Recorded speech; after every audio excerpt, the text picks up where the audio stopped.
If you want to free yourself of struggles in life, which comes from our rational mind and our internal thinking, which is language that we use, we must find new language to describe our inner world instead of relying and leaning into our logic and our rational mind and the language that's associated with that. That helps us to understand what we're experiencing in life, because the rational mind does not work with feeling good in life. If it did, we wouldn't have mental illness. So if we don't seek to find new language with what's happening with us internally, how can we relieve ourselves of the language that we've been using that takes us into mental illness? We can't do it. It doesn't work. So what is another form of language we can rely upon and attain and start using to describe what we are experiencing in life? Well, remember, what we experience, we try to understand with the mind. We try to work it out with the mind. We try to decompartmentalize it in a way where we put it into sections to understand what we're thinking and what we're feeling.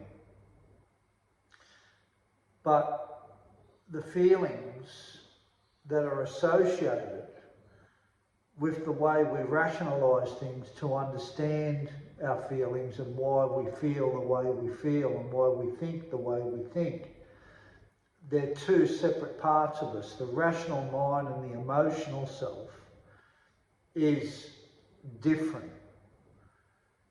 And that's the confliction.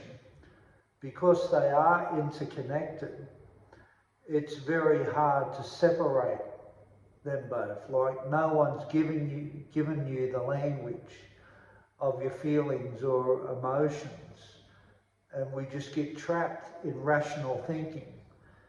And being trapped in the rational thinking doesn't soothe our emotions. It doesn't allow us to get freedom with our feelings within. So, you know, we might go into anger, or we might go into depression, or we might go into frustration, or we might just give up because we can't resolve our emotional state.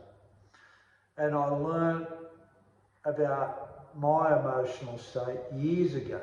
And when I learned about my emotional state, I realised that I had fears, I had worries, I had inadequacies, I had embarrassment, I had shame, I had inadequacies, I had guilt,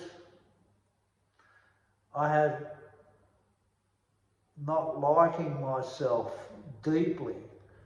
I was embarrassed about who I was, and I didn't know how to express that, because that just went to my rational mind and I didn't like it. And that was the struggle. I was never ever taught any kind of language from a deeper aspect of who I was. And that deeper language, I can remember my mother saying to me, oh, you know, don't ever show anybody how you feel because they'll take advantage of you. There's this perception that if you show that you have got feelings and you're struggling and you're not together or you're not strong, you become like weak, and when you're weak, you appear vulnerable. And when you appear vulnerable, people can take advantage of you. Well, they can take advantage of you too when you're struggling in the mind. You know, like there's a lot of social media out there that's taking advantage of people every day who are struggling. And people don't consider those people vulnerable or those people are weak because they're not talking about their deeper self most times. They're not getting in touch with that stuff, but they're still struggling. And that's the dilemma, you know, like you struggle when you don't go deep and you don't show so-called vulnerability by being strong and not showing people that you have feelings and emotions and you have weaknesses. Well, they're actually strengths. Or alternatively, you're afraid to do that, and then you struggle because you can't release your true feelings. You can't know thyself. You can't work towards being comfortable with feeling scared. You can't work towards feeling fear or vulnerability or rejection or inadequacy because you can't connect with it. So you work from your rational mind, but you can't resolve what's underneath it. And that's why drugs are attractive, that's why alcohol is attractive, because it soothes that upper part of who you are, and you don't reach the place you need to reach to soothe yourself, to help yourself, to heal yourself. If you can't go there, then that's not going to change. And unfortunately, the logic and the rational mind doesn't change it. You can learn to live with it, but living with it is it's really tough. It's really hard. That's why addictions are so hard to break, because they get you out of it, they soothe it. So what is the language below the mind? Well, it's your feelings. And if you go online, there's a heap of feeling charts out there that can describe how you're feeling. And the more you can pinpoint how you're feeling, the more you can start looking at using a different form of language to help yourself instead of relying on a language that keeps you trapped in emotional turmoil. Because that's the problem. It's not being able to relieve ourselves of our emotional pain. And it is emotional pain. Emotional pain is so subtle, and a lot of it is not described as pain. But anything that takes you away from who you are on a day-to-day basis, like if you drink every day, if you take drugs quite a bit, if you plug into sex a lot, if you're addicted to porn, if you're addicted to work, or if you're addicted to anything. You're addicted to that because there's a reason you're addicted to it, because you're trying to escape something.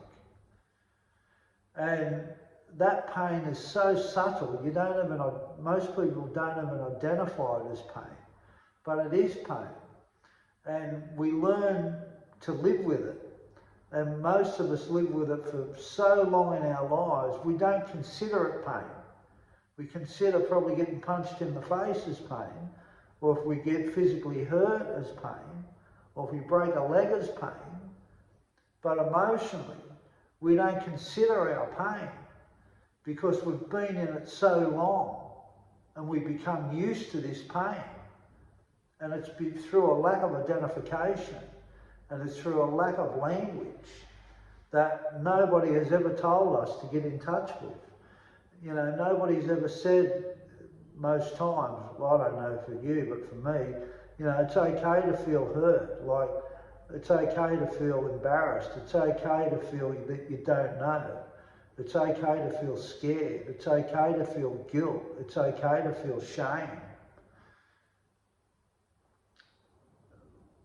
Most people can't get to that because they don't even consider that that's a problem in their life. But that is the problem. It's the deeper part of us that we've disconnected with. And as I said, when I reached this part of myself in rehab, it was like the seas parted. I felt like Moses. I felt like I walked the Jews out of Egypt. It was amazing, the freedom that I felt, that I could start putting a description on these thoughts in my head on a deeper level and start talking about how I was feeling instead of staying in my head and talking about thoughts and trying to rationalise it all. Yeah, as I said, you get through life, but geez, you get through with a heavy weight on you. It's like having a big wet coat on you all the time. You know, no wonder why, you know, we get caught up in full-on mental illness and stuff, because we can't get out. So finding a new language through your feelings, it's amazing how much language is out there to describe your emotions and feelings, and how much that relieves you instead of staying in your head. But you've got to put the effort in. You've got to find it. You've got to seek it. You've got to want it. And the more you can use the language of feelings instead of thoughts, the better you will start feeling in life. You take care now and have a great day. Look after yourself.